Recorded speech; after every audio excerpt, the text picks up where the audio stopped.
Hello everyone, hope आप सभी लोग अच्छे होंगे। तो एसएससी जेई 2024 का सीबीटी 1 का जो पेपर है वो आपका कंप्लीट हो चुका है। तो आज इस वीडियो में हम डिस्कस करने जा रहे हैं कि क्या हमारी एक्सपेक्टेड कट ऑफ रह सकती है। तो बच्चों देखें, पहली बात, अगर हम एक्सपेक्टेड कट ऑफ की बात करें तो पहले हमें जानना जरूरी है कि जो हमारी कट ऑफ है वो कौन कौन से ऐसे फैक्टर हैं जिस पर डिपेंड करने वाली है। ठीक है, तो सबसे पहले अगर आप देखो तो सबसे पहला जो फैक्टर रहेगा यहाँ पर वो रहेगा नंबर ऑफ वैकेंसीज की कितनी नंबर ऑफ वैकेंसीज हैं आपकी। जैसे लास्ट ईयर आप देखोगे तो आपकी वैकेंसीज कुछ ज़्यादा दिखेंगी, इस साल अगर आप देखोगे कुछ कम दिखेंगी। और ऐसी ही ये वैकेंसी क्या होती हैं, ईयर टू ईयर फ्लक्चुएट होते रहती हैं। तो सबसे पहला फैक्टर जो आपकी कट ऑफ को डिसाइड करता है वो रहता है आपका नंबर ऑफ वैकेंसीज के ऊपर। ठीक, अब अगर दूसरे फैक्टर की मैं बात करूं तो दूसरा फैक्टर ये रहेगा नंबर ऑफ कैंडिडेट कितने अपीयर हो रहे हैं। हर ईयर आपके कैंडिडेट की संख्या जो है वो घटते या बढ़ते रहेगी। ठीक है, तो फिर से अगर हम बात करें कि कितने नंबर ऑफ कैंडिडेट अपीयर हो रहे हैं उस एग्जाम के लिए, तो ये भी एक फैक्टर रहेगा जो आपके कट ऑफ को डिसाइड करेगा। ठीक, दूसरा कि आपका लेवल ऑफ कंपटीशन क्या हो गया। अब देखो बच्चा क्या है, अब धीरे धीरे धीरे धीरे कंपटीशन का लेवल, अगर इस पॉइंट को हम देखें तो कंपटीशन का लेवल दर बदर टाइम टू टाइम आपका इंक्रीज ही हो रहा है, वो डिक्रीज तो नहीं हो रहा है। तो लेवल ऑफ कंपटीशन को हम मान सकते हैं कि वो रेगुलर इंक्रीज हो रहा है, पर ये भी डिपेंड करेगा क्योंकि जो लेवल ऑफ कंपटीशन है वो फिर से डिपेंड करेगा कि आपके जो पेपर का लेवल है वो किस तरीके का पूछा गया है, किस पार्ट को इन्होंने फोकस किया है, किस तरीके से बच्चा क्या सोच रहा है उसको उन्होंने अपोज करने की कोशिश की है। तो इन चीज़ों पे भी ये लेवल ऑफ कंपटीशन भी डिपेंड करेगा और लेवल ऑफ कंपटीशन से ही आप कट ऑफ का फिर से डिसाइड कर सकते हो कि क्या हमारी कट ऑफ जा सकती है। ठीक है, दूसरी अगर हम बात करें तो लेवल ऑफ एग्जाम, वही मैं आपको बता रहा हूं, जैसे आपका लेवल ऑफ कंपटीशन भी डिपेंड किस पे करेगा कि एग्जाम का लेवल क्या है, क्या उसका डिफिकल्टी लेवल है, क्या इंक्रीज हुआ है डिफिकल्टी लेवल पे, या अगर इजी आया है तो किस तरीके का आया। जैसे हम बोलते हैं easy to moderate, moderate paper था, मॉडरेट टू हार्ड था, इजी था, तो इस तरीके से कैटेगरी इनको डिवाइड की गई है। तो that is level of exam, आपका एग्जाम का लेवल कैसा है, किस तरीके का लेवल आपका एग्जाम का है, इस पे भी आपकी कट ऑफ डिसाइड की जाती है। दूसरा, अब आपने देखा होगा कुछ टाइम से आपका नॉर्मलाइजेशन, क्योंकि इतनी संख्या में बच्चे पेपर देते हैं कि आपका एक शिफ्ट इनफ नहीं होती है उस पेपर को ब्रांच वाइज कंडक्ट कराने के लिए। तो आपको पता है कुछ टाइमों से आपको दिख रहा है कि एक पेपर, पहले तो क्या होता था कि एक शिफ्ट में सारा पेपर हो गया है ना, मतलब सिविल है तो एक शिफ्ट में पूरा सिविल का इंजीनियरिंग का पेपर निकाल दिया उन्होंने।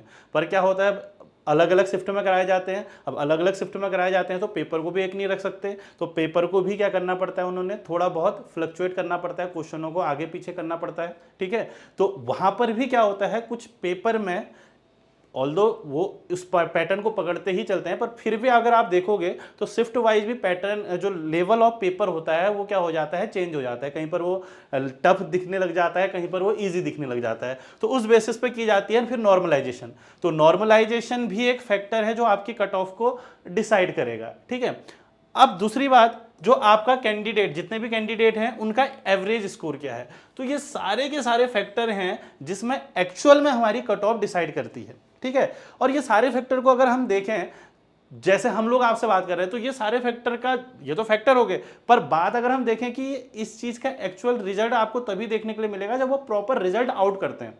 पर जितने भी हम लोग अगर यूट्यूब से आपको बता रहे हैं कि हाँ ये एक्सपेक्टेड है, तो ये एनालिसिस हम क्या कर रहे हैं इन डाटाओं के बेसिस पे, या एक रफ आइडिया। जैसे अब इन डाटा में मैं कह रहा हूँ नंबर ऑफ स्टूडेंट अपीयर्ड, अब मैं नंबर ऑफ स्टूडेंट अपीयर्ड तो मुझे पता है, माना एग्जाम्पल एक डाटा मुझे मिल भी गया, पर मुझे ये नहीं पता है कि आपका लेवल ऑफ कंपटीशन क्या है। नंबर ऑफ वैकेंसी को मैं चलो बता भी दूंगा, एग्जाम का लेवल भी मैं डिसाइड नहीं कर सकता, वो डिपेंड करेगा स्टूडेंट टू स्टूडेंट। ठीक है, तो अब जो हम कट ऑफ की बात कर रहे हैं, जो आप वीडियो भी देख रहे हो कि सर ये चीजें तो बता रहे हैं पर एक्सपेक्टेड कट ऑफ, अब कुछ बच्चे अपनी ये सुनना चाहते हैं कि हाँ हमारा ये नंबर आए हैं तो ये एक्सपेक्टेड कट ऑफ हो सकती है, तो अच्छा रहेगा ये वीडियो हमारे लिए अगर इससे कम बोल रहे हैं। तो अगर हम पेपर जितने देखो, ये चीज क्या है, हम लोग भी एनालिसिस पे बोलते हैं। तो अगर हम एनालिसिस पे बोलें तो आप अगर सारे पेपर को, क्योंकि हर शिफ्ट वाइज अगर आप पकड़ोगे तो पेपर का लेवल आपको अलग अलग देखने के लिए मिलेगा, तो उसके लिए वो नॉर्मलाइजेशन होगा ही होगा। जो नॉर्मलाइजेशन है वो किया जाएगा, वो आपका एसएससी के द्वारा किया जाएगा। बट जो अगर हम बात करें कि हम किस बेसिस पे अपनी जो एक्सपेक्टेड कट ऑफ है उसको डिसाइड कर रहे हैं, तो ये एक्सपेक्टेड कट ऑफ कुछ फैक्टर से हम डिसाइड कर रहे हैं। एक तो जो हमने स्टूडेंट को कम्युनिकेट किया है, कुछ स्टूडेंट्स से हमने कम्युनिकेट किया है कि किस तरीके का आपका पेपर रहा था, किस किस तरीके के क्वेश्चन आए थे, आपने कैसे किया था। बच्चे बताते बहुत ईजी था, पर ये क्वेश्चन का ये टिक मार दिया, क्योंकि नॉट तो पढ़ा ही नहीं, कैन भी पढ़ा, कैन बी की जगह कैन नॉट पढ़ दिया। तो इस तरीके के क्वेश्चन भी रहते हैं वहां पर, क्योंकि वो एग्जाम वाला ही डिसाइड करता है उस पेपर पे, ठीक है। दूसरा कि पेपर लेंदी बताते हैं, जैसे आपने क्या किया, बच्चे क्या बोलते हैं, पेपर क्या हो रहा है, थोड़ा लेंदी है, कोई कहता है शॉर्ट है, तो इन चीजों पे भी डिपेंड करता है। दूसरा जो हमने इसको डिसाइड किया है वो गूगल फॉर्म, एक गूगल फॉर्म रहता है आपका, तो वो कुछ स्टूडेंट से हमने भरा है। अब देखो फिर भी मैं वही बात करूं, ऑल ओवर इंडिया के गूगल फॉर्म तो मैं भरा नहीं सकता हूं, है ना। तो एक गूगल फॉर्म भी हम उन बच्चों से, कुछ बच्चे मतलब आप एक एज अ होल ले लो, एक 100 बच्चों को मैंने कंसिडर किया, एक यूनिवर्स है, पर ये भी एक क्या है, अप्रॉक्सीमेट ही आइडिया है कि 100 बच्चों को कंसिडर किया, उस बेसिस पे मैंने एक एनालिसिस कर दी कि हाँ इस तरीके से कट ऑफ डिसाइड हो सकती है। तो बेसिकली ये चीज़ों पे ही हम क्या करते हैं, एक्सपेक्टेड कट ऑफ डिसाइड करते हैं। तो अब अगर मैं बात करूं कि क्या क्या हमारी प्रीवियस ईयर कट ऑफ गई है, ठीक है, तो मैंने बताया ये हमारे डिसाइड है। तो अगर हम केवल प्रीवियस ईयर को देखें और प्रीवियस ईयर से अगर हम बात करें, तो ये लास्ट ईयर सीबीटी 1 की जो कट ऑफ है वो है, जो अनरिजर्व्ड पे की है 108.16। वहीं अगर मैं ओबीसी की बात करूं तो 106.50, ईडब्ल्यूएस की बात करूं तो 98.915, और एससी और एसटी की बात करूं तो 89.36 और 87.33 ये गई हुई कट ऑफ्स हैं, ठीक है। अब बात करें, ये तो है लास्ट ईयर की। अब आप अगर देखें तो लास्ट ईयर से सीबीटी 1 की है, जो आपका पेपर हो रहा है 200 मार्क्स का, तो ये 200 मार्क्स के पेपर से कट ऑफ आपकी है, ठीक है। और आपको इट इज ऑब्वियस कि ये कट ऑफ है, तो ये सबसे बिलो मार्क्स है जो बच्चा अंदर गया है, ठीक है। तो सबसे कम जो मार्क्स हैं वो ये हैं। कट ऑफ का मतलब यही है कि जहां पर से वो चीज कट हुई है, तो कट कहां पर से हुई है, 108.16। अपर एंड तो पता नहीं कहां है, पर जो कट हुई है वो 108.16 पे हुई है, ठीक है। तो ये 200 मार्क्स से थे, ये आपके क्या थे, 200 मार्क्स से थे।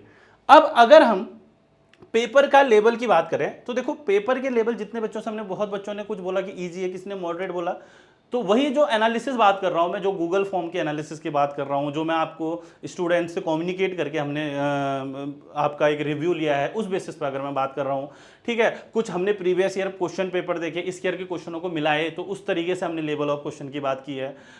डिफरेंट फैकल्टी से जाना है कि आपको किस तरीके का पेपर आपको ये दिखता है एज अ स्टूडेंट, अगर आप इसको देखते हैं तो इस बेसिस पे हम लोग एनालिसिस करते हैं।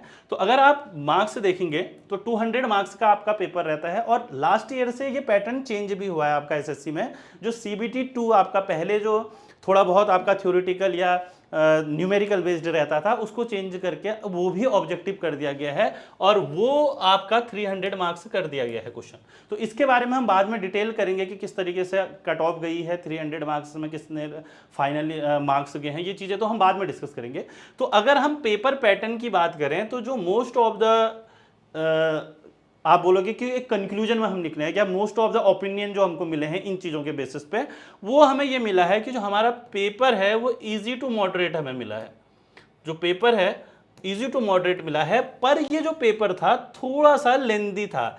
अब बताते हैं बच्चे कि जो आपका रीजनिंग वाला पार्ट था वो इजी तो था, पर थोड़ा सा टाइम कंज्यूमिंग था, कहीं ना कहीं वो टाइम कंज्यूमिंग था। बच्चा बैठ के ऐसा फील करेगा कि आपके वो 90% कवर कर लेगा इस पे, क्या आपके रीजनिंग वाले पार्ट पे, या 85-80% 90% कवर कर लेगा, पर वो साथ साथ टाइम लगा रहा था। और आपको पता है एसएससी जेईई सारा खेल जो है आपका वो टाइम बेस्ड ही रहता है, ठीक है। और अगर आप टेक्निकल में भी देखेंगे तो जो 18-20 क्वेश्चन थे जो न्यूमेरिकल बेस्ड थे, वो बहुत ज़्यादा डिटेल्ड, मतलब जिसमें बहुत ज़्यादा आपको पढ़ना पड़ रहा था। अब लगता तो है चलो हमको तो मेन 4-5 डाटा से मतलब होता है, पर आप देखोगे तो पढ़ते पढ़ते भी टाइम लगता है ना। तो 10 से 15 सेकेंड उस लेंथी क्वेश्चन को पढ़ने में भी लग रहा था।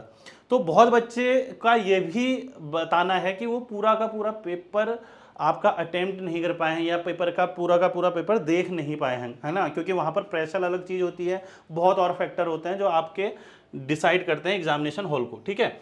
अब पेपर पैटर्न की बात करें, इजी टू मॉडरेट, और अब मैंने आपको बोला जो कंपटीशन लेवल है इंक्रीज ही हो रहा है, तो वही चीज़ मैं बता रहा हूँ, आप इसको भी एक पत्थर की लकीर मान के ना चलिएगा कि यही कट ऑफ है ना। तो अब अगर हम इस बार की कट ऑफ की बात करें तो दैट इज, हमारे जो एनालिसिस कहती है दैट इज 115 ±5, 115 +-5 और that is the cut off for unreserved. तो ये पॉसिबिलिटीज हैं जो हमारी कट ऑफ जा सकती है एसएससी जेई 2024 में। तो 115 +-5 आप लेके चल सकते हो, ठीक है। थोड़ा बहुत सेफ फैक्टर तो हमें भी लेके चलना पड़ता है, तो +-5 आप लेके चल सकते हैं। अब इसका मतलब ये नहीं कि कोई बच्चा अपना पेपर मिलाने बैठा और वो कह रहा है कि मैं तो अभी 100 मार्क्स से ही कर पा रहा हूँ और मेरा तो अब इस बेसिस पे होगा नहीं, तो वो भी ये ना सोचें, क्योंकि क्या होता है फिर मैंने आपको बताया एक चीज़ और होती है जो आपका लिखा रहता है नॉर्मलाइजेशन। तो नॉर्मलाइजेशन आपके paper of level of difficulty पे डिपेंड करता है कि किस शिफ्ट में कितना डिफिकल्टी लेवल है। तो नॉर्मलाइजेशन में कुछ मार्क्स आपके बढ़ जाते हैं या घट जाते हैं, वो चीज़ें आपको पता होंगी। तो उस चीज़ को भी आप मत देखिए कि आपका नंबर कम आ रहे हैं या ये आपने बोल दिया कि सर इतने तो हमारे आ नहीं रहे हैं। तो अगर आपको अंदर से फीलिंग आती है कि हाँ हमने एक अच्छा पेपर अटेम्प्ट किया है, एक अच्छी हमने मेहनत की है, और अंदर से देखो सबसे बड़ी चीज़ होती है आपके अंदर से आना। तो अगर आपको अंदर से लगता है कि हाँ हम ओके हैं अपने ओवरऑल परफॉर्मेंस से, हम अपने परफॉर्मेंस से सेटिस्फाइड है, तो आप आगे की तैयारी दैट इज CBT 2 जो अब आपको पता है 300 मार्क्स का हो गया है, उसके लिए प्रिपेयर कर सकते हैं। तो इसके लिए हम नेक्स्ट वीडियो में आपको बताएंगे कि किस तरीके का आपका रोड मैप रहेगा, किस तरीके से आपको नेक्स्ट CBT 2 की तैयारी करनी है, क्या क्या मार्क्स आपके आए हैं, क्या पैटर्न चेंज हुआ है लास्ट ईयर से CBT 2 में, किस सब्जेक्ट से कितने कितने क्वेश्चन आपका पूछे गए हैं। तो इस एनालिसिस को हम नेक्स्ट वीडियो में आपके जरूर शेयर करेंगे आप लोगों के साथ। तो यहाँ पर आप लोग जो बच्चा अगर अपने परफॉर्मेंस को लेके ओके है और जो नहीं भी है, तो अपनी प्रिपरेशन को बिल्कुल भी ना छोड़ें, क्योंकि मैंने आपको पहले वीडियो में भी बता रखा है कि 2024 आपके लिए नौकरियों का तोहफा लेके आने वाला है, और DDA जैसी, RRB जेई जैसी बड़ी पोस्टें आपके लिए खुलने वाली हैं। SSC जेई आपकी हमेशा खुलते रहती है। तो आप अपनी प्रिपरेशन को कंटिन्यू रखिए, जिसका इस टाइम नहीं भी हुआ है तो नेक्स्ट टाइम जरूर होगा, क्योंकि मेहनत आपकी कभी भी खराब नहीं जाने वाली है। तो होप ये सेशन आपको अच्छा लगा होगा। आप लोग भी कमेंट बॉक्स में आपको जो लगता है एक्सपेक्टेड कट ऑफ अपने एनालिसिस से वो शेयर कर सकते हैं। आप फ्री हैं कि आप एक्सपेक्टेड कट ऑफ जो आपको लगता है, आपको फील होती है कि हाँ इतने तक जा सकती है, तो ये भी हम एक प्लस में ही लेके चल रहे हैं कि एक अपर सेफ साइड को लेके चल रहे हैं कि अपर सेफ साइड ये हो सकती है, ये अपर में ही चल रहे हैं हम, ठीक है। नीचे तो कितनी भी जा सकती है। तो आप लोग जरूर कमेंट में आपके अपने कमेंट बॉक्स में अपने कमेंट छोड़िएगा कि क्या आपको लगती है कि इस बार की SSC जेई की 2024 की एक्सपेक्टेड कट ऑफ हो सकती है। तो थैंक यू।